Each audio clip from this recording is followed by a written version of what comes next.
So, welcome to the Real Build. I am your host, Bill Ryman, your broker builder. And today I have a guest coming from Leesburg, Virginia.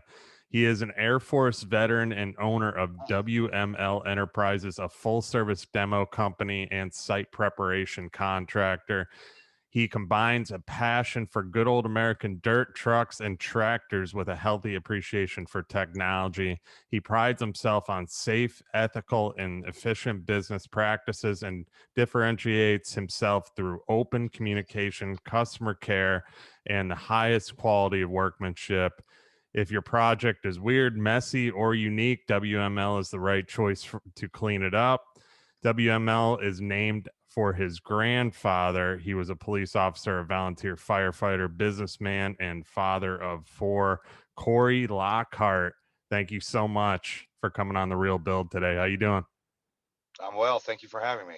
Yeah, glad to have you, man. This is the first time I've had somebody in your industry on here too, so I'm trying to hit more of these niche industries and kind of highlight those in the construction business too. So happy to have you. You are live from your truck. I love it. You got the blueprints in the back. No better place, So glad to have you here and get into this today. So, always want to start with kind of your background. So, who is Corey Lockhart? Uh, Great question. I am I was born and raised here in Loudoun County. I'm the fourth or fifth generation from the area. So I grew up working for my father's landscaping company. Before that, I was shoveling driveways and push mowing grass, so I've always had a different mindset. My parents said, "Hey, you want that new boom box? Go earn the money." I had to buy my very first vehicle, that sort of thing. So, um, had a good childhood. I had good parents. I have a younger sister, and but they always taught me to work. My mom did 40 years with the Fairfax County government, and my dad just retired December 31st at 67 years old. He's been Nice. working since he was 14. So I kind of come from a working background that say, hey, if you want something, work hard and go get it. And that kind of, that kind of molded me into who I am today. And I bucked it. I bucked that mindset, that mentality very hard because I'm from Northern Virginia, which has become a yuppie, very, very affluent area. Loudoun County specifically is the richest county in the nation and has been for the Hmm. past couple of years. So it's been weird growing up here as a blue collar family in a white collar town. Yeah. So I've had a weird mix of both. But I think it's really prepared me because I'm not, I carry a collared shirt around on a hanger in my truck because I know I can take my boots off at any moment and have to change shirts and go in and sit down with other business owners or clients. So it's to me, I look at it as an advantage. I've had an advantage growing up this way, to kind of mold me to who I am today. And bucking it, I meant I went to college. It wasn't for me, and I eventually finished online later. But I've always had this kind of hyper creative brain, and I want to go and do. And it took me a very long time to realize that I should just work for myself. And so that's kind of how I ended up where I am now. I can relate to you in a lot of ways. I'm like you are speaking my language. I'm like the exact same person. Similar family upbringing. Always had to if I wanted a Nintendo system or whatever it was. My dad always had me work for it. Right. He's like, I'm not getting you that. You got to go out and work for it. Go start digging at something. He'd figure out something for me to do to earn money, and I have a lot of respect for you with that too, because I came from a good family. My dad, same as yours, worked his ass off growing up. My dad came from nothing, and he always had to work. He was a hard worker. When I was a kid growing up, he was always working. He was there when it mattered, sporting events, all that kind of Yep. stuff too. But he always kind of instilled that work ethic in all of us, even my sister. I even talked about this. He had her out on job sites, moving some blocks and stuff too. So, Right. sweeping stuff and so on. But it's in all of us, man. I same as you know, and I went to college. I had that racing mind, kind of similar to you too, where I was always trying to figure out what should I do, what should I do. But finally, I'm like, you know, I've grown up in the construction business. I was like, what are you doing? You know it more than anything. You can make good money in doing this. You love it. You know, you've been around it, so go for it. Work your ass off and see where it goes too. So Yeah, it's similar to you, similar background, man. that's pretty cool. I feel, I listen to Ed Milet a lot. I listen to his podcast a lot. There's another one I listen to called Real Business Owners, and I use them as a way to motivate myself. And it's so crazy cool how most true entrepreneurs and business people have a similar Oh yeah. hard work, don't give up mindset. So it's really something I think I'm trying to instill in my children, because I think it's very important to be this way no matter what industry you end up, even if you don't end up owning your own business. Having that hard work, don't give up mentality while working for somebody else makes you an incredibly valuable asset to that company. Mm-hmm. Business ownership isn't cut out for everyone. I know I second guess myself at least 3 times a day. But every business owner knows the daily struggle of owning a business, and not everybody's up for that. But they still have, they're still a massive asset. It can be to somebody, and those are the what do we call them? The great white buffalo. If you can find one of those, keep them happy. It's a rarity. Yep, yep, I agree. Yes. They are hard to find, and when you do want to keep them happy. I mean, it's just Yep.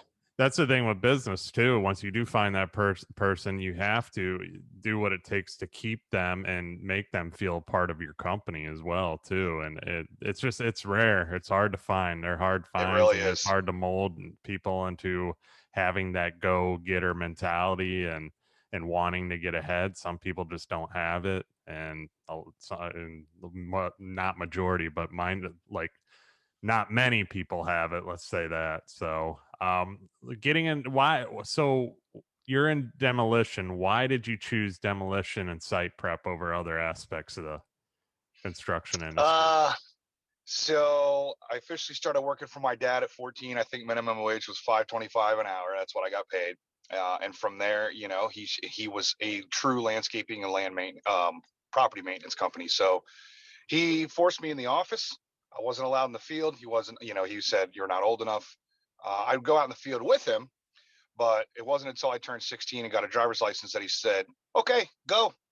Um, so he forced me to learn the office side of things, which at the time I hated, and now I'm very appreciative that he Yeah. showed me everything. I mean, I was doing manual time card additions for 25 employees. Um, so that kind of got my start in the landscaping industry, and I enjoyed landscaping, and I enjoyed that. So I grew up through that entire company, through that entire side of the industry. And when I got to, and I was in the military for 6 years, I came home, I went back to work for him. At that time, I was in my very early 30s.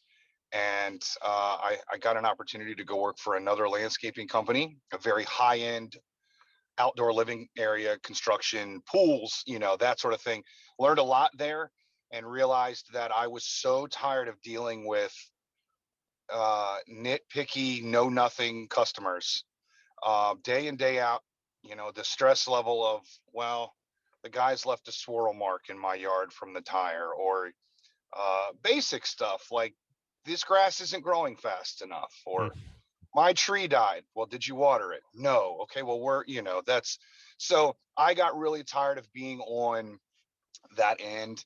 And after about 20 years on and off in that industry, the last ones on the job, we had to pick up after everybody else that was there. There was always something, and we were the last ones to get paid. I went, let me look at a different direction. And so there's money in trash. And that's something my dad told me a very long time ago when he first bought his very first roll-off truck. He goes, there's money in trash.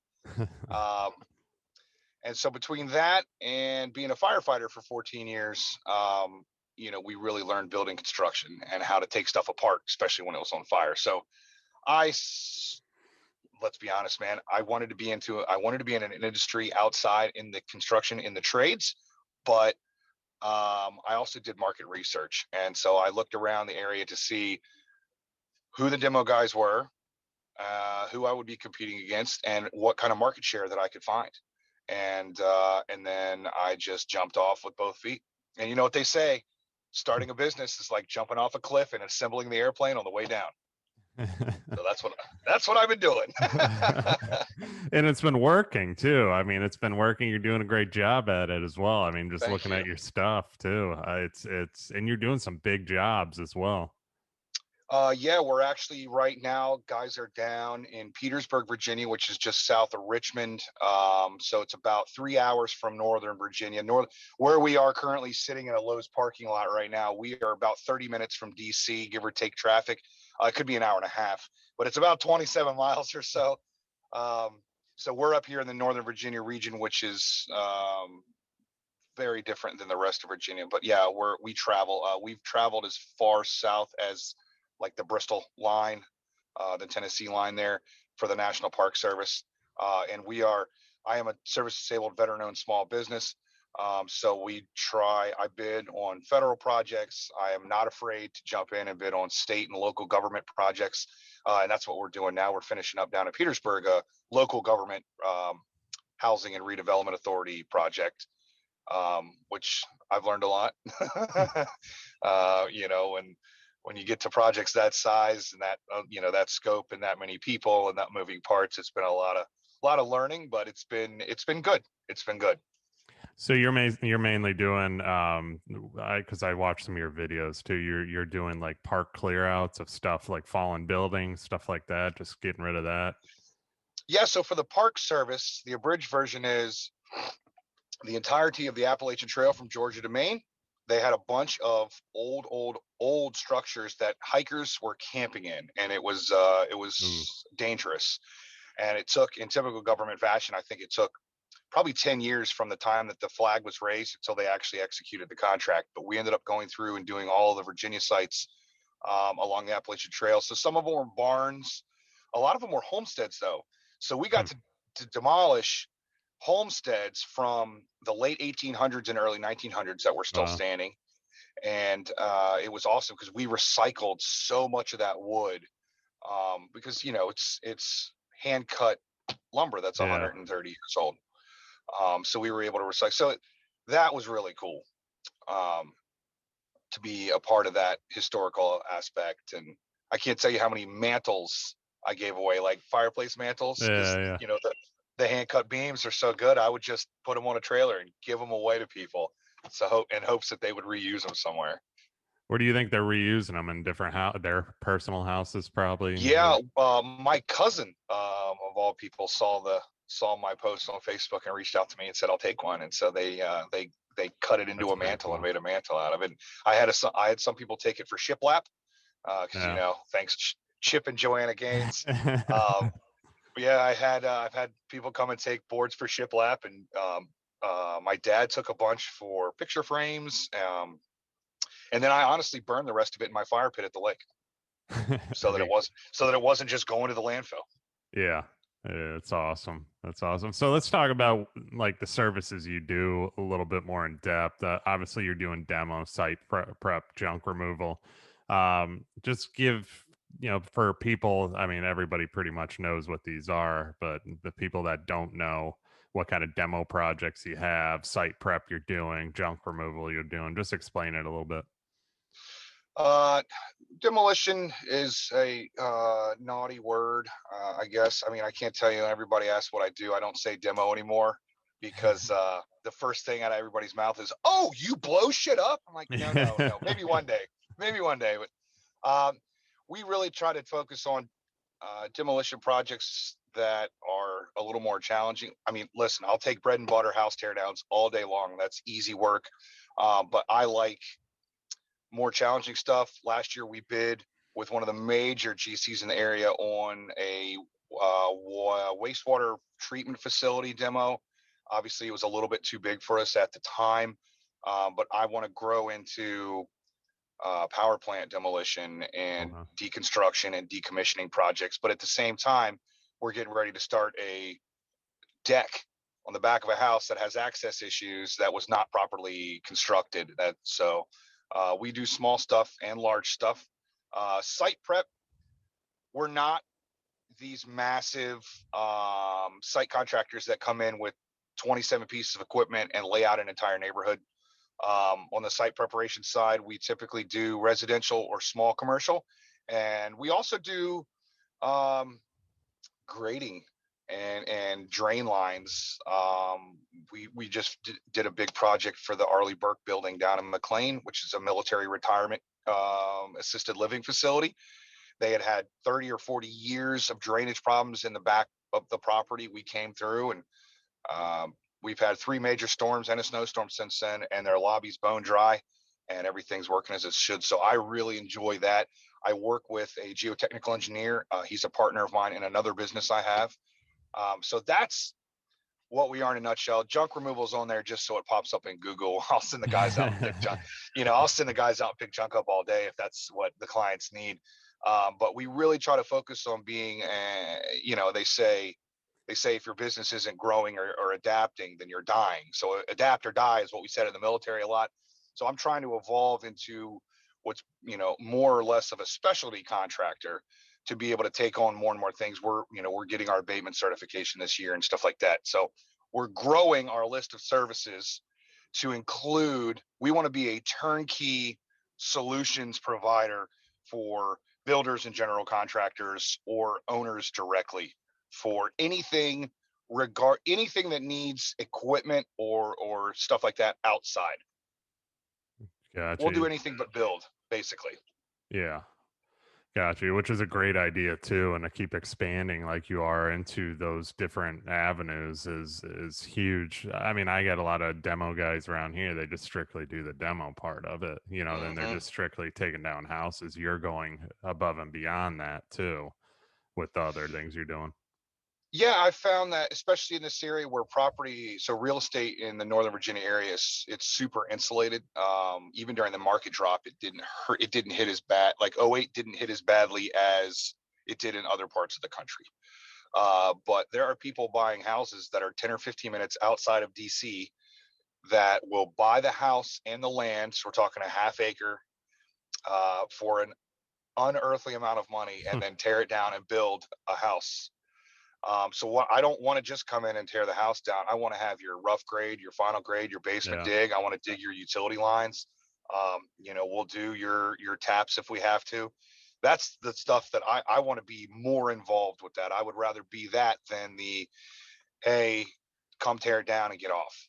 Yeah, one-stop shop. It makes sense because you're doing the tear down. You're gonna have to You're gonna have to grade out everything after the tear down anyway. So why not have you come in after it's tore down, everything's out of there, and then you do the rest of the, the prep work. It makes sense.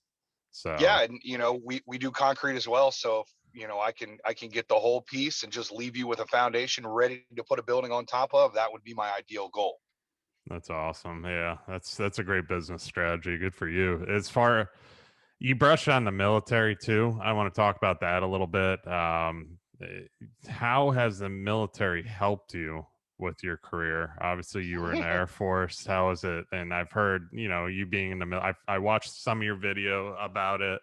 You briefly touched on it, but let's go more into that. How has the military helped you? And then you also said you're a firefighter before too. Yeah. I started in the fire department in Loudon when I was 20 years old. So that was 2005. Fire department is very paramilitary. I loved every bit of it. Great training, rank structure. I was young, dumb, and very fired up and motivated. So I was always getting in trouble because I wanted to go and do. After a couple years of that, like I said, I failed out of college the first time. They asked me not to come back. And I did what a lot of men think about doing when they don't have any other option. I went in the military. Yeah. And through the military, I got my associate's degree through them. I did go in the Air Force. I served 6.5 years. I was in Korea my first year, Washington State, And then I became a combat arms training and maintenance instructor. So it's called CADM. So I did that. Air Force and Navy are the only two branches that have dedicated career specialties for weapons training. So that was the last half of my career. And then when I deployed to Afghanistan, I was the non-commissioned officer in charge of the largest flyaway security team in all of Central Command. And so basically we were the security detail assigned to the C-130s flying around Afghanistan and Pakistan, Kyrgyzstan, and that sort of thing. So Wow. I got a ton of experience doing that. I loved leading the men and women in the military. I becoming an NCO was one of the proudest things I've ever done in my life. But it taught me good and bad about everything. And there are things that I do now, such as pick up a shovel as the owner and start shoveling tracks Mhm. out, that I would not have done had I not had the military background. Um, Long story short, it taught me to embrace the suck, and that there is nobody else is going to do it for you, man. You just have to do it. And if you can find some buddies to help you do it, it makes it easier. But at the end of the day, the mission has to get accomplished, and you need to do it as as safe as possible. So that's kind of how it all played in. Yeah, and you said something key there too, embrace the suck. I mean, that right there is huge with any business too, because no matter what, you have to pivot. You have to figure out Yeah. what to do next. I mean, you're gonna have your times that just suck, to where somebody leaves you. I just had that happen where somebody left. They were doing. I'm taking on his load right now. He was our Hmm. warranty guy. We have 5 different houses that are currently active under warranty, with a lot of small, not major items, Yep. some bigger stuff, but that stuff adds up in the middle of your day when they're calling and being like, when's this It going to be sure taken? does. And when you're in the custom home business, they want it taken care of fast. Right. So, jumping around to all these different people on top of dealing with trying to get new customers into the door, on top of dealing with the current customers you have and then dealing with the after, it adds up. So embracing the suck as a business owner, we have to. And you having that quality of, okay, you're gonna rake out tracks or dig out tracks and do whatever it takes to make the job perfect. That's where you're a difference maker right there with your company. Yeah, I'd like to think too that part of the I guess the military mindset, and it's not everybody. I mean, there's bad doctors, there's bad cops, there's bad firemen, there's bad everybody, teacher, there's bad people in my industry and your industry. Like there's bad people everywhere. So there's a ton of bad people in the military, and I get tired of hearing like, oh, you're a vet, and it's just like an instant cover all for you're a great person. No, it still takes really, really a ton of hard work. You have to want it, but the successful people I know from that have transitioned out of the military and really made something of themselves, they have that inner drive, they have that Hmm. mindset, and the military just helped Hmm. maybe sharpen it. It made it more to a point, so that now that no, I don't have my senior NCO with his boot parked up my ass. I just have my own boot. I need to park it up my own ass. Like I have to stay motivated. I have to keep moving forward. There's guys and gals that depend on me selling, managing jobs. My kids expect me to not be a shitbag. So those things kind of motivate me. And the military taught me that you can get put through a lot of different craziness, and it's going to be okay. You're still going to get up the next morning. You're still going to keep pushing forward, no matter how late you were up, no matter how I think the big thing too is lack of sleep. Um, you know, we had in Korea, it was so damn cold and there was a foot of snow on the ground, and the 1980s Humvees were riding around and the heat wasn't working well. So we used to put on our mop gear, which is the chemical suit, was very warm. So we would take turns sleeping on the hood of the Humvee when it was running, so that the heat from the engine would keep us warm. And I swore to myself I would never get, Korea's just a different type of cold. And I swore to myself I would never get that cold again in my life.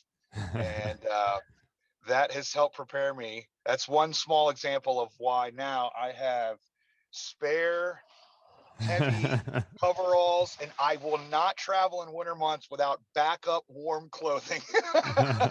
But it's little lessons like that, that have really prepared me to weather the storm per se. Yeah, and that's what you just said, being prepared, weathering the storm. For those of you guys that aren't seeing the video version of this, he has a bunch of sweaters and winter gear in his truck currently too. So he is prepared. But I can speak for everybody too, and obviously say thank you for your service too, because that's what matters the most out of this. And obviously the military has. My dad he's an ex-Marine, and my grandpa was an ex-Marine too. I almost went in the Marines. My dad was a Vietnam vet, and he would not let me. I was at that transition stage you said, where I got out of college. I was done playing sports, had nowhere to go, and I was like, well, my old man was a Marine, my grandpa was a Marine. I might Right. as well. My dad goes, hell no, after what Yeah, I it's a went smart. through. Yeah, That's a and that smart was move. during That's a Iraq smart move. too, and so Yeah. he's like, we'll figure something out for you. And that's when I started digging ditches instead. That was fun. But anyway, so Hey, you and I both been right there digging hole. I mean, I'm digging holes, planting plants. One of the things my employees told me, one of them said he's a true African, like he is an African American immigrant. He mm-hmm. got here about 7 years ago, and he always says, he said, I love working hard because at the end of the day, I can look at what I've done and look at what I've accomplished. He said, it feels good. It feels good when you've earned money and accomplished something and you can take pride in what you've done. And I think that's something else that the military and the fire department have impressed in us, is that, hey, don't just do the job, do a good job. It's your name after all. And way too many people these days are in it for the Instagram fame or the clout, or they just want the recognition without putting in the work, and they have no idea how much work goes into being successful. And I'll go back to this town again, my county. A very PC way to put this is, there are a lot of people here that get bored because they're in very advantageous financial situations. Mm-hmm. So they start a business coaching company or a consultation company or this, that, and the third. And then they run around the chamber events and stuff like that. And you go, well, that's really cool. And like, I applaud you for starting something, but what are you bringing to the table? What Mm-hmm. value do you bring to the table? Why should I hire you? If you are pitching yourself as a media expert or a branding expert, show me some business portfolio history. Tell me why you think, you can do this for me before I just shell out thousands of dollars and hand it to you. And there are some really awesome folks around here that have done that. And they've shown that drive and that kick-ass mentality, and that I'm just going to get it. And there's others that haven't, but one of my favorites is my videographer, Jose Villatoro. He started this video photography company. He filmed those videos that you saw. It's been awesome to watch him grow his business, because he's so smart and he's so good at what he does. And so I love partnering with local businesses like that. And my website marketing lady is local, my videographer is local. And so that's the best part about the grind, is I think you and I, we tend to seek out people that have a similar Yeah. drive. We don't have to all agree on the same things. I've got friends that are left, right, everywhere. We get together for monthly beers, and it's all business owners or high level business operators. And that's the only place that I really feel at home anymore, is because we're all going through the same thing. We all can sit around bitch and moan about all the other things. Taxes. My other friends don't want to hear me complain about tax burden and what how I'm structuring, so it's very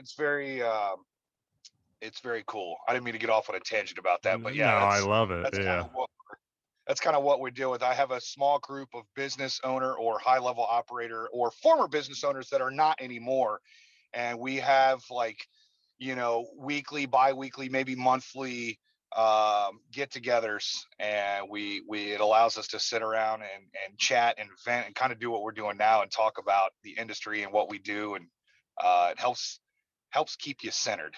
Well, that's what it's all about too. I mean, and you're so spot on with you are attracted and linked to similar minded people. You really are, because you go on Instagram. I mean, I see it every single day. You got these people that are coaches, and they're I can help cut, but they're like 22 years old, 23. It's like, Yeah, what have you done to be able to coach me? That what have you even been through? What are you coaching?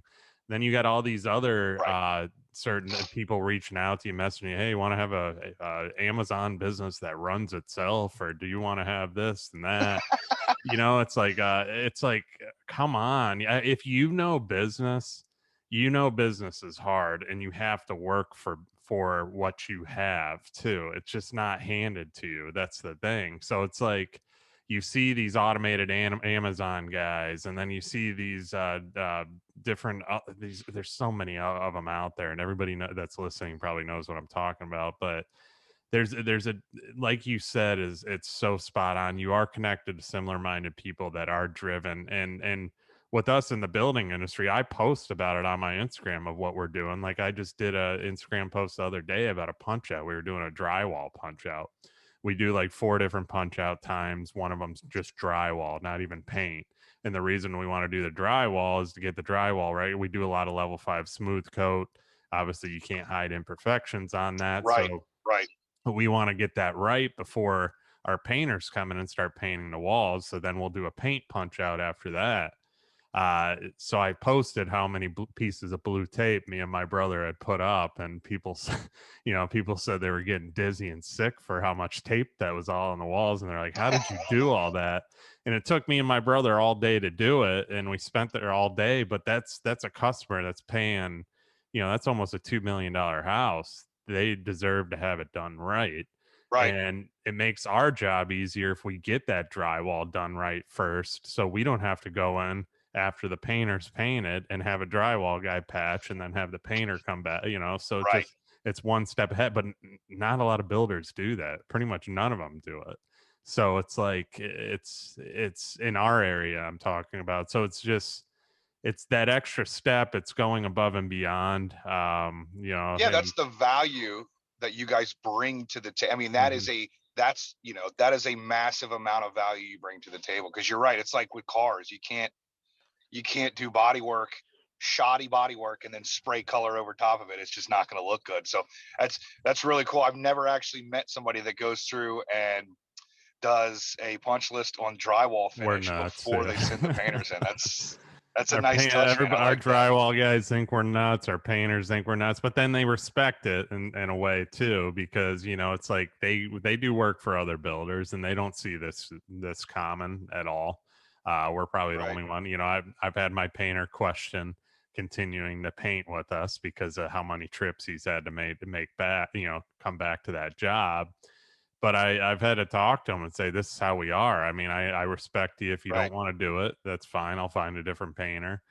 There's other people that want work. So no, he's stuck out with us, and he's getting paid good to do it. I mean, he does good work, and we want to keep him because it's hard to find a good painter. But it's just going above and beyond. You do it, I do it. Everybody that I've had on this shows, that's what this show's all about. And customers listening to the show, they can hear it. That's why I do this too, and it helps them figure out who they should be hiring rather than based on price. right, They need to hire right. somebody based on more of the quality and that mental mindset of doing it right, not just trying to take their money.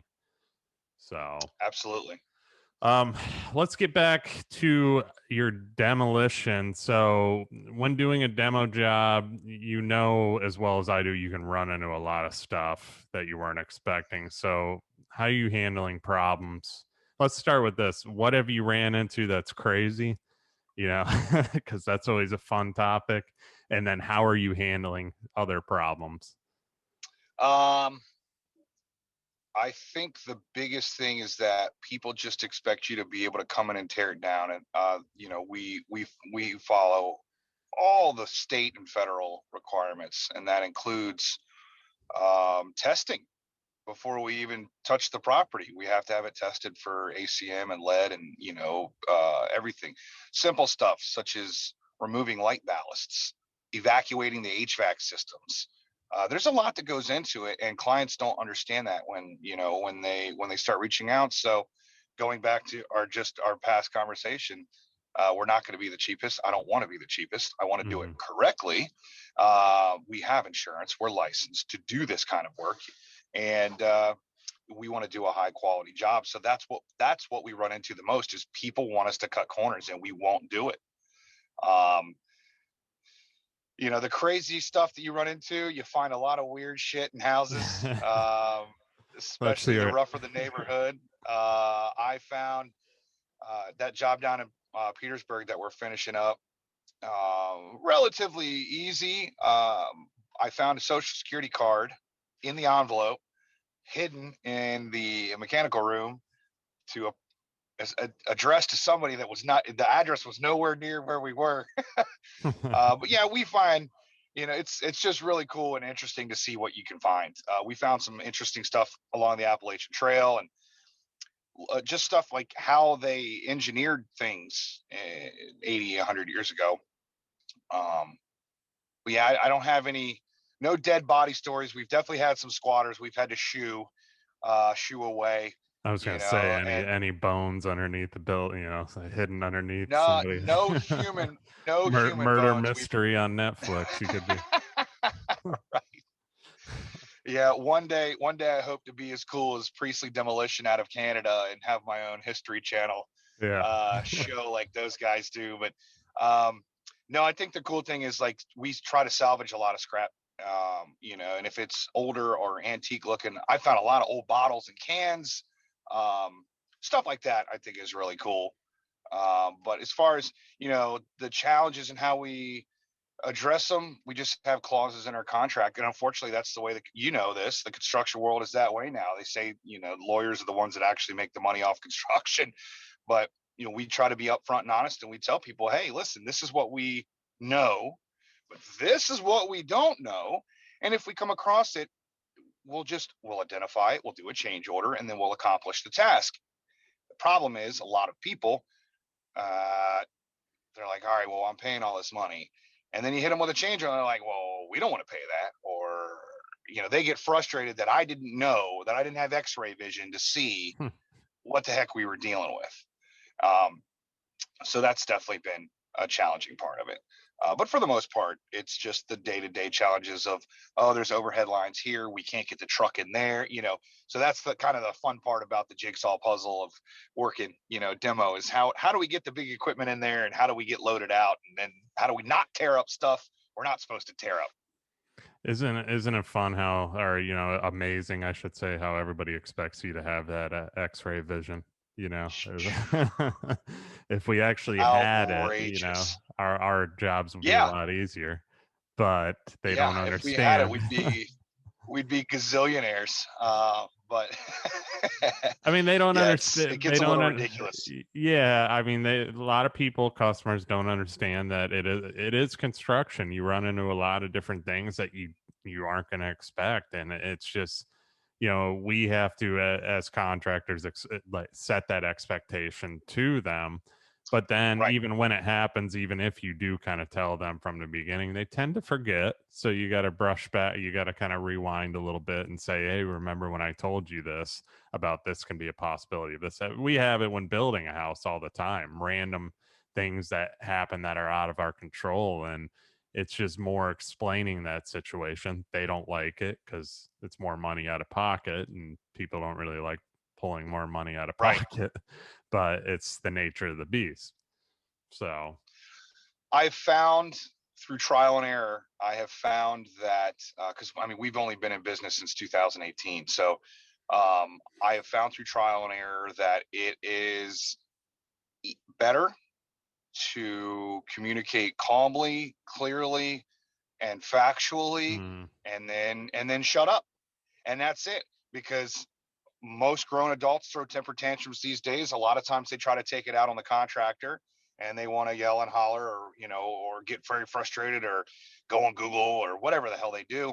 And I've gotten to the point where I smile. I say, hey, this is the situation. This is what I think we should do to remedy the situation. But ultimately, the decision is the owners or the clients. So I try to manage that expectation of, hey, up front, we had all these conversations about what could go wrong or what we could find.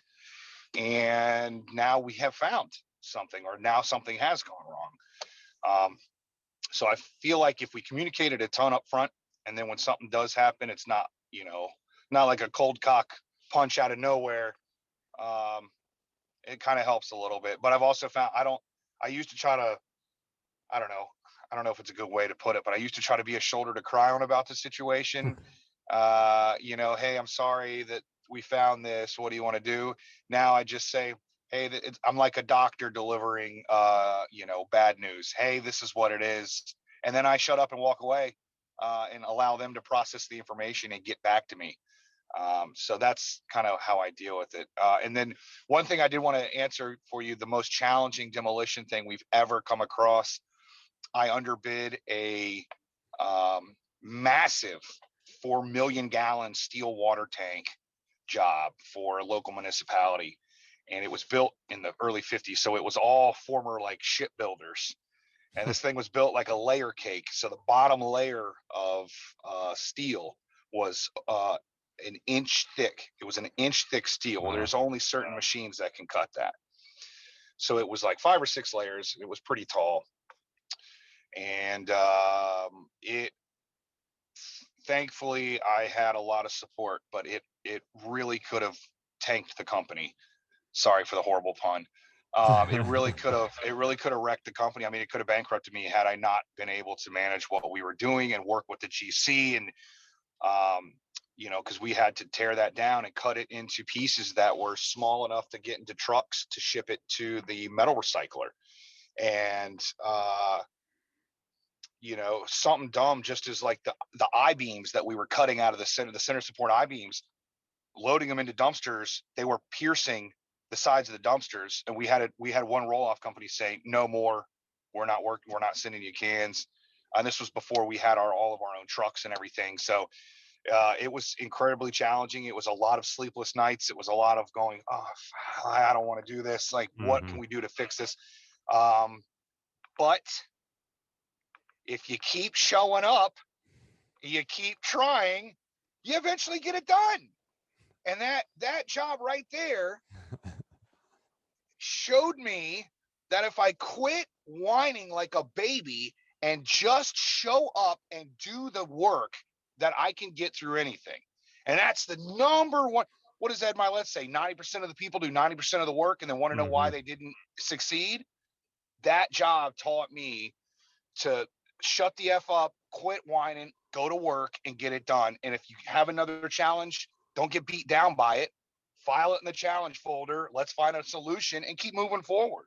Because the construction world is very much like the fire department, very much like the military. The wheel keeps turning.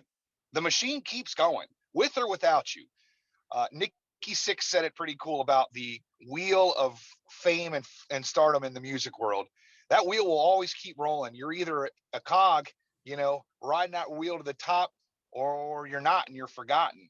So it's the same thing I feel like in the construction industry. It's such a fast, aggressive industry. You're either riding the ride or you're not. So if you want to ride it, you have to show that mental fortitude to really be able to tackle anything that comes along and do it correctly, and then learn from it and go to the next project. Yeah, you have to separate yourself in a lot of different ways too in this business, and it's constantly changing. It's keeping up with the different trends. It's keeping up with what people want too, and delivering a superior product than others that are cheaper. I get it every day. I mean, I got people that go with cheaper builders all the time, and I say, good luck. Yeah. I don't chase their business by saying, oh no, I can beat that price. When you kind of establish that ground of yeah, we are this tier of a company. Sorry, you know, if you don't want to pay, then you're not going to get our services. That goes a long way. I had it happen yesterday. I had a couple walk in, they're shopping some cheaper builders. I told them, I go, listen, I'm not going to be able to compete with those guys. And here's the reasons why. And I explained in pretty detail of why, you know, we are higher priced than them, because I know why. Not a Hmm. lot of builders do that either, take the time. So after I was done explaining it to them, I took my time to do this because I wanted them to know. But it's play that long term game too. So maybe when they are ready for a luxury home or something in the future, they'll think of us. They're going to be like, hey, remember that one guy we went to where, you know, we couldn't really afford that at the time, and we went with the cheaper guy that kind of screwed us, and you know, so on. Let's go to him, the guy with the good reviews. Because I was like, well, how'd you guys come here? They're like, oh, you got really good reviews. I'm like, yeah, we do, because we earn them, you know. And it's, but we're not Right. doing that caliber of track home slash production home caliber. We're doing custom, even in smaller stuff. I told them too. I was like, you want a smaller home with us, you're going to pay for it, but we're going to do some custom finishes and do everything higher end quality. We're not going to cut ourselves, because that's not our reputation. They're like, oh, we respect that, blah, blah, blah. So going back off what you said, though, it's so important to kind of maintain, you know, that caliber of work, and that, you know, and that's what separates you from other people as well, too. So, I love I love that you brought up because you know the quality and the price that I do it all the time. I had somebody go, oh well, my deck builder said that deck should be about $1,500 to take off the back of my house. You know, we were at 4,100 or something. I said, well, um, I know exactly what that deck builder is going to. I know who he's going to use for that mm-hmm. project. And I said, just so you know, if somebody gets hurt while tearing that deck down, that's on your homeowner's insurance. I know the quality of work we do. I know how long it's going to take to do that job, and we recycle as much as we can. And that, you know, that does cost a little bit more, but we do it because it's better for the environment and we care about our environment. So I do the same thing. I list why we are a superior product, and just like everything else in life, you get what you pay for, and you know that's I cost more, and I'm not gonna. I used to scramble for work, and I would reduce my price, and I'd be like, oh, okay, I'll match We that did, yeah. price, and then I get in there, and I found that I couldn't do the job to the level that I wanted to do it to because I did not have enough money in the project. So that absolutely forced me to raise my prices and stick with them because I did not want my name attached to a shitty job. Mm-hmm. And that's a separation right there too. I mean, I was going to ask you how you stand out more, how you stand out versus other demo companies, and you just hit the nail on the head right there. It's just, yeah, the fight, and I talk about this all the time because we deal with it in every construction business, price, and it's hard to get around, you know, the cheaper guy. I got builders that are undercutting us by Mm-hmm. 150 to $200 a square foot. It's insane. I don't know how they're doing it. You know, Right. besides Rob, Peter, pay Paul, it makes no sense. I don't know how they're making money in the back end. And these are usually those new builders that come into the picture. They're the ones that letter up their trucks, and you know, they got all these fancy vehicles off the bat. They got all these different crews working, and it's like, where are you getting all these funds to do that? See, with us, we've been around, family owned business. We've been around over 25 years, and we have one lettered van, and my brother drives it. You know, it's like, and then we still have an old rusty trailer that we use. I don't know why it still works. It's about time for a new one. But Hey, if my dad had it in Illinois or in Chicago, outside when we back in Chicago when he had his company over 25 years ago, still using that trailer. You know, and I see these that's guys with awesome. seeing these guys with brand new trailers with their logos on them and stuff like that. You know, times are good, blah blah blah.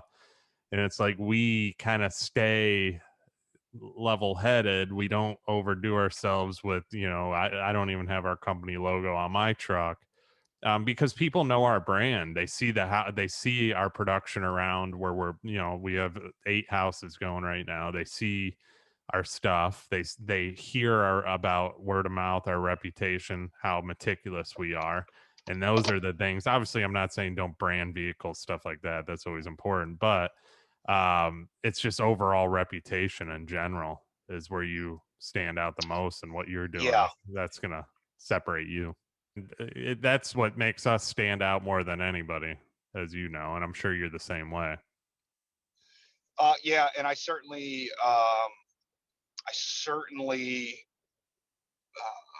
made some mistakes. Obviously, still do, but I made a lot of mistakes at the beginning, and for some reason, I was more focused. You don't get a lot of business owners that'll open up about what they screw up. And in the beginning, I was more focused on profit margins and gross than I was about the quality of the job. And luckily, I am a quick study, and luckily, I started to realize that if you do a good job, you get word of mouth reference and you start to get repeat business. If you don't do a good job, you're just yet another shitty contractor that half-assed their way to make a buck.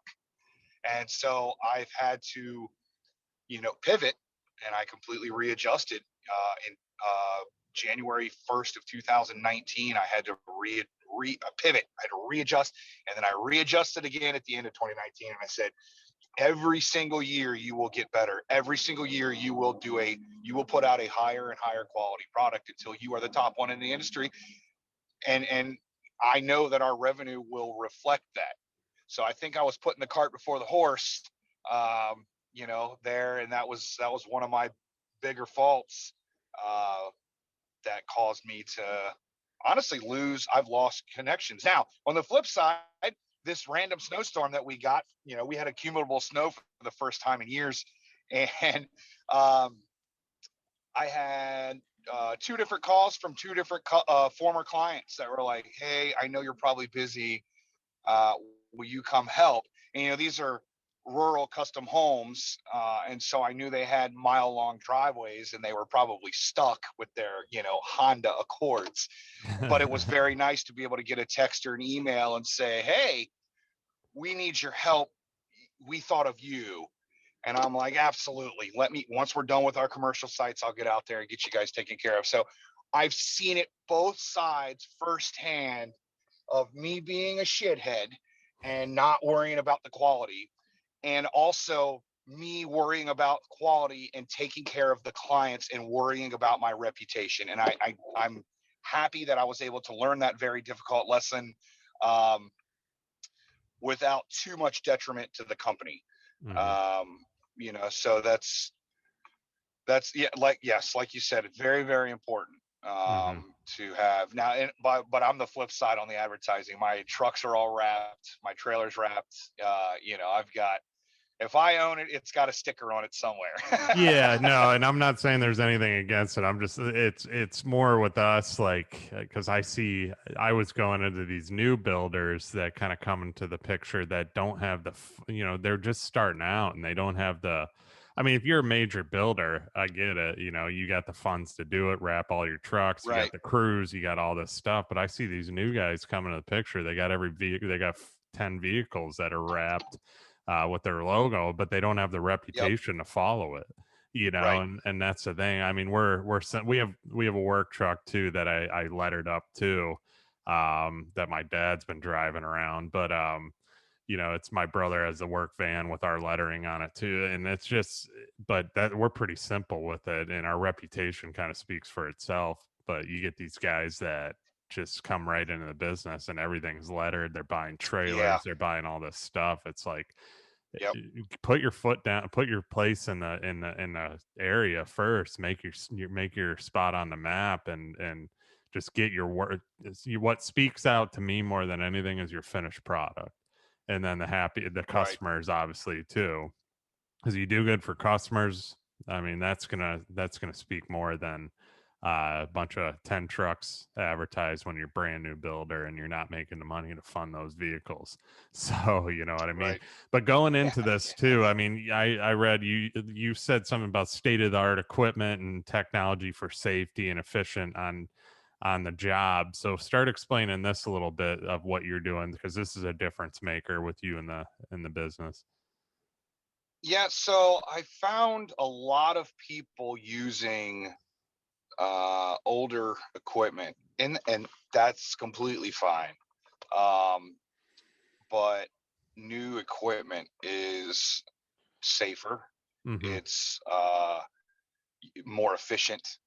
Um, but it's with all the technology that's come out, especially with 2D, 3D technology, and we're not big enough to have a full 3D system and all that. And I'm not doing site maps, but we have laser receivers and all of our equipment. I think our big excavator is a 2017 that we actually got new in 2019. But it's important because they're all tier 4 final motors. I mean, I think we burn 2.5 or 3 gallons of fuel an hour. So we're already limiting or reducing the greenhouse gases that we're putting off to accomplish the projects. And we're not leaking a bunch of oil and grease all over a job site and contaminating stuff that way, which happens a lot. Mm-hmm. You drive around and look at some of this equipment and it's just leaching, nastiness. And I'm not a I'm not a psycho environmentalist. I feel like I'm a realist when it comes to the environment. I want to protect what we have. I want to take care of what we have. I think there is a ton of waste in the building industry. It's disgusting to watch these guys over order and then turn around and throw the shit away. We take stuff to Habitat for Humanity or the Habitat for Humanity store all the time. Goodwill all the time. We will recycle as much as possible, and then we utilize newer, more fuel efficient machines because we can get the work done faster, better, easier with less environmental impact and a much higher safety rating. Yeah, no, that's huge too, and I see it too with a lot of these demo guys. They're using, I know one in specific in my area. It's just, he's got the old backhoes that things leaking oil everywhere. I think he traded somebody for it for another. He had like an old boat that he traded for Yeah. this thing, and the thing was constantly breaking down, and then there's the job's just sitting at a standstill in a 2-day Right. demo. And the clients don't want to wait. We live in a time, and I'm very much the same way. This shipment slowdown from Amazon's killing me. I'm used to having stuff in a day, and now I'm trying to find a store that may have it in stock. Yeah. But the instant gratification has permeated even the baby boomer generation. Now we're just so used to having things like that, and so when it comes to projects, I don't have time for machines to break down. I don't have time for what is it called? Environmental cleanup. I blew a hose. Well, now I just put 10 gallons of hydraulic oil on the ground. Now I've got to excavate that dirt out, bring in good dirt. How many people actually self-admit to doing that? Nobody. They're just going to cover it up and move on with life. But yeah, it's very important to me. And the number one thing, obviously, would be the safety, because demo's so dangerous. Running heavy equipment is dangerous, and I want to make sure that me and my guys go home every night to their loved ones. I want to make sure we're as safe as possible. And number one killer right now is trench work and not properly stabilizing trenches. And it's heartbreaking to think that, one, operators or owners would think that that's okay to get in, and two, laborers think, screw it, I'll get in there. It's just not something. People's lives are not something to mess with. And we try to preach safety. We try to preach efficiency with our equipment. We pay the money for this new expensive equipment. And same thing with our trucks and trailers. Some of them are used, but they're all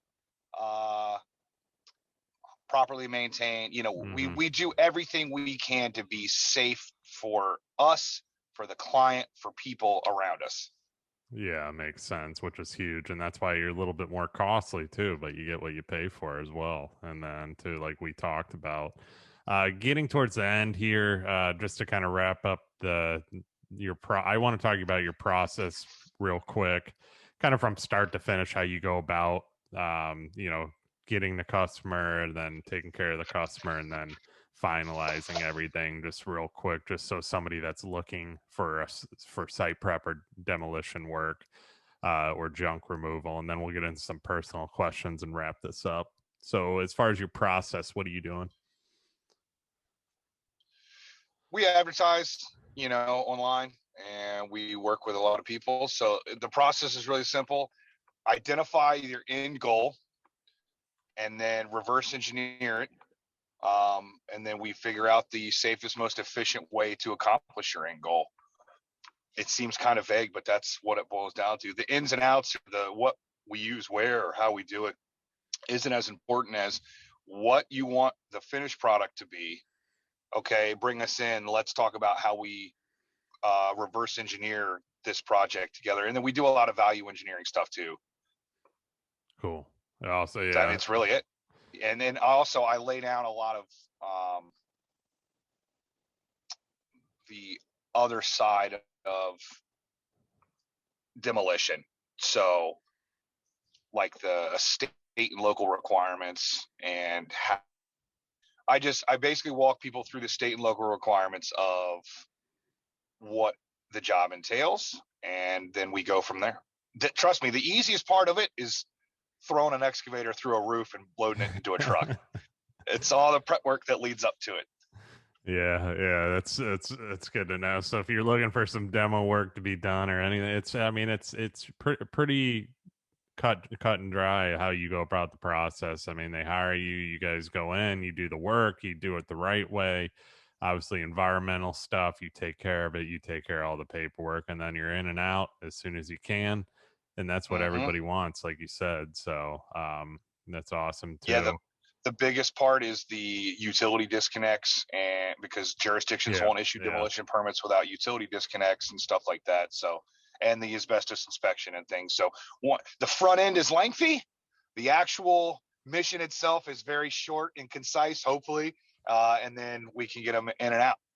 Yeah, you don't want to take out the whole internet to the town by digging out, right. So, or the power. Right. Wouldn't be good. So that makes sense. Getting towards the end here, wrapping this up, I like doing personal questions. I've actually made a little series out, started a little series off of this question because it's probably my favorite question on the show. It's my real talk series, but I've gotten a different answer on this question from everybody. That's why I love it. So what about you personally? What lessons have you learned throughout your journey that we should all apply to our own business or lives that can help us grow?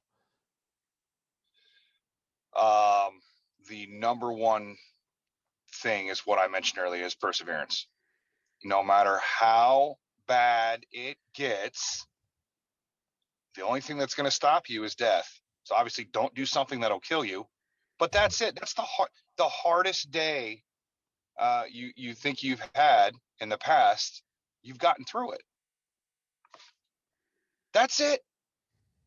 You've already gone through your worst day possible, and you've already gotten through it. You're already on the other side. So don't let something else that comes along. Yes, we're all going to get kicked where it hurts, and then as long as you stand back up and keep pressing. That's it. The other part of embrace the suck we used to talk was shut up and press. Shut up and press forward. Everybody likes to complain. I bitch and moan all the time because it makes you. It's scientifically proven to be a bit of a stress reliever. I don't do it to my family. I do it to my steering wheel, or I'll grab my dog and hold him, and I'll just rub my head against his, and I'll just bitch and moan in his ear, and then I'm good. So that's the thing. Perseverance will carry you through anything in life. You've got to keep putting one foot forward. I love that. I love that answer too, because it is true. I actually was on a podcast and I said the exact same thing. Was just so many people look back. They constantly dwell on the past. They're constantly not putting a foot forward too, because you are spot on with that. Like, you have a bad day, it's in the past. Nothing's going to change it. And I tell my girlfriend now that if she has a bad day, I'm like, well, it's in the past. It is what it is. She's like, well, you just don't understand. I'm like, see, I disagree with her. I think we understand more than most. Yeah. You know what I mean? We understand more than most. And one of the best things I say to my guys all the time is, hey, stop living life through the rear view mirror and start looking out the windshield. Mm-hmm. That's it. Got to keep pushing forward. That is the only thing that will save. And with mental health being so ignored over the last 100 years, and now we're starting to see a lot of the problems come to light from that, it also has helped me with my mental health and, you know, the problems I've had post-military and post-fire department. I get bogged down, I get stressed out, and I go, stop looking in the rearview mirror, look out the windshield. Nobody's going to stop you. Keep moving forward. Yeah, and it's also just realizing, like, when we do start getting stressed too. I did this the other day. It's okay to take one day and be like, all right, let's reset. Let's figure out what we can do to, Right. you know. And I do it all the time because I mean, I'm doing more podcasting. I'm doing, you know, obviously I'm running a business, or actually 3 different businesses, but um, you know, you get overwhelmed at some points too. And if you just sit there and dwell about it, or if you just look forward and figure out your next move and how you can span stuff out to make it actually work, it relieves a lot of stress. And I mean, it's life in general. It's like, you're so spot on with this. It's just majority of people look in the rearview mirror. They're constantly looking at what sucks. You know, Yep. this sucks. I lost this money, or I'm not going to win this. I mean, I even looking at like the stock market recently with stuff like that, and this whole GameStop boom and all that. The people that lost money, and that, I got friends that lost money, and they're texting me, and they're like, "Oh, AMC, blah blah blah." You know, I'm losing money, this and that. It's like, man, you put the money in there. Yeah, it's just Yeah. you're not going to win every time. If you have Right. patience, maybe it will go up eventually, but that's looking forward. That patience is forward thinking. You know, you That's should have right. not have put your life savings in there too. And I mean, that's the whole thing, is like, you just don't know what to expect in certain situations in life, but you constantly just have to go with it and move forward. I'm big on that. And if you lose something in the middle, in the meantime, like if you did put money in GameStop and you lost it, it's like, what can you do? You know? Well, the other thing too is everybody knows you learn more from your failures than you do from your successes. Mm-hmm. Mm-hmm. So I'm lucky that I screw up all the Yeah, me time. too. I'm going to be a freaking genius by the time I'm ready to die. Yeah, me too. But it's the risk that you're taking too. You're Yeah. always constantly Yeah. trying to take risk and do new things and see what can happen. Because if you don't do those things, it's going to be shoulda, coulda, woulda too. Like, Yeah. you know. Absolutely. There's so many people that you know, just don't take the risk. And for example, we have an announcement coming out today. We sponsored NASCAR truck. So for the first time ever, we're going to have, you know, a truck wrapped with Nice. WML running around the track. And that was a big risk Yeah. take. But I said, hey, screw it, man. Who Why knows what not? that's going to bring us? Who knows what that's going to bring us? Yes, it was expensive as hell, but hey, you know, something I always joke around with my wife about. I'm like, it's only money. We'll make more tomorrow. Yeah.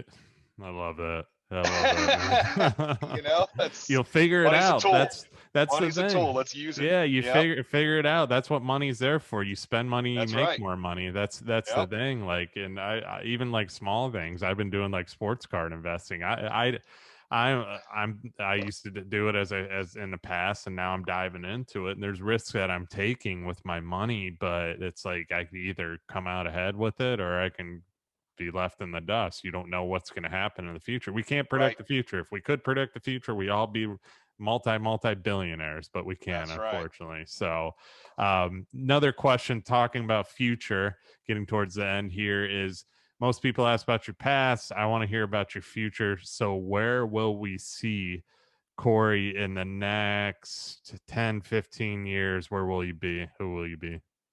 Um, Great question. 15 years from now, I will not live in Northern Virginia anymore because my youngest will have graduated. Heading south, I'm opening or buying an existing bar near some body of water that has good food and live music. And yeah, that's going to be my retirement gig, man. I'll probably still have all the business. You know, I have 3 companies, and um, probably still have them all. But yeah, I honestly, since I was 18 years old, I've wanted to own a bar. Um, and so my retirement gig is to head south where it stays warm, get near a body of water, any body of water. I don't really care at this point. Have like a honky tonk, you know, a whiskey joint with with some good wine and good beer, good food and good music, and just hang out in board shorts and flip flops till I die. Yeah, that's you're speaking my language. That'd be I'll probably be at your bar all the time. You won't be able to get me. Perfect. I'm doing 75 hard now, man, and it's like going without beer Oh, and going out. I just look at the IPA, the draft IPAs, and I just stare at them and I just shake my head and just miss it. And that slow I music respect. plays in my head. Yep, yep. It's like a Sarah McLachlan dog Yeah, commercial when you're yeah, staring. Yeah. yeah. No, I Everything. respect Andy Frisella a lot, man. It's and another guy I listen to, and he's another person that has built his business off of hard work and failure. Um, but that is one challenge that I know I do not have the will to do. I can't do it. The hardest part for So me is more power to you, bro. That's I'm 30. insane I'm to me. 32 days in. There's no turning back now. So Yeah, people didn't think I'd make it 15 because I do like a beer. I do like my drinks on the weekend, but yeah. that's been it's mindset, man. It's a mindset challenge, and I'll I'm I'll doing it. tell you something I have been doing. So Warren Buffett reads 40 books a year. Yeah. And since I've always read a lot, but I kind of tapered off and I got really bogged down with watching sports. And I realized that sports exist to placate people and just keep the middle class and the lower class busy. Because, I really, really used to be in a poor person mindset. And it was like, sports and this and that, and I didn't realize that I had tons of untapped potential, and I feel like there's millions of Americans out there that have the same. I Mm-hmm. mean, we could become a country of small businesses, you know. Mm-hmm. But one of those things is with Warren Buffett reading 500 pages a day. I don't have time for that, obviously. Yeah. 40 books a year though has been my goal, and I accomplished that goal in 2020. COVID helped, Nice. but I accomplished that goal. And that's part. I love the fact that that's part of 75 hard is drink water every day Yeah. and read, and those are Yeah. and try to get some exercise. So I play golf. Yeah, there you go, man. Yeah, that's actually what I just finished my first bottle of the day. But I love those aspects of it, and I think reading is super super crucial, especially to people that have a business mindset, because you can I don't know, for me it helps me sleep, it helps me process, it helps me thrive throughout the day is reading. So I wish more people would do it. Yeah, that's one of the things with this challenge that kind of brought me back to, which I really love, is reading, because I stopped doing it too. I was watching more TV, sports, stuff like that, Yep. kind of shying away. So that's one aspect of this I'm really, really grateful for too, is having, and it's putting it as a habit, 30 days. I mean, you're already Right. into a habit of doing it, and I actually look forward to it. At night, just knocking out 10 pages. Mine's not 40 books, mine's 20 books for the year. So, this is off to a good start doing this. But anyway, last question: what the show is all about? What do people need to look for when demoing or site developing or throwing away junk, and why should they choose Corey Lockhart as their demo site developer of choice? Uh, Great question. Licensing, insurance, past experience, and how involved me or the project manager is going to be in the project. You want to have a lot of communication, and obviously the other ones are the big things. But as far as why you should choose us over others is because we're going to do it correctly. We care about a finished product. We care about our namesake. And I'm not going anywhere. I'm not here today, gone tomorrow, trying to collect a check. I want to be like every other trades parent in the world and go down the road and be like, "Hey, son and daughter, I did that." So that to me means uh, you know, more than I think to other people, is to make sure we do a quality job and somebody can feel comfortable recommending us to others. Yeah, man, I'm right there with you, man. That's why me and you are on the same page 100%. That's why you came on this show today. So I really do appreciate you coming on, taking the time. Last thing real quick, where can people find and connect with you? WML Enterprises.com. Has everything you need to know, including a contact form and our direct phone numbers. Cool. Social media. Are you on that? Huge. Instagram is my thing. I think that's where you and I first connected. Yes. Instagram is amazing. It's so amazing for the blue collar community and the construction industry. At WML Enterprises, we are really active. We love PMing with people all over the country and the world. Cool. Corey, this has been awesome. I mean, like I said, a subject I wanted to hit on, plus business wise too. I mean, you've definitely helped a lot of business owners that listen to my show, I'm sure. And you definitely have the right mindset, man. So I appreciate you coming on, taking the time today. I know you got to get back to work, and so do I. We actually recorded this early, so I appreciate it. And yeah, thanks for coming on today. It was awesome. I appreciate it, Bill. Thank you very much. And everybody listening, thank you all for listening. I always tell you, take 2 minutes of your time right now, go into iTunes and subscribe. Also, give me 5 stars only. That's all you're allowed to leave me. And also write a quick review. All you have to write, and it takes 2 seconds, is this show is awesome. So anyway, I appreciate you guys listening, and I will see you on the next episode.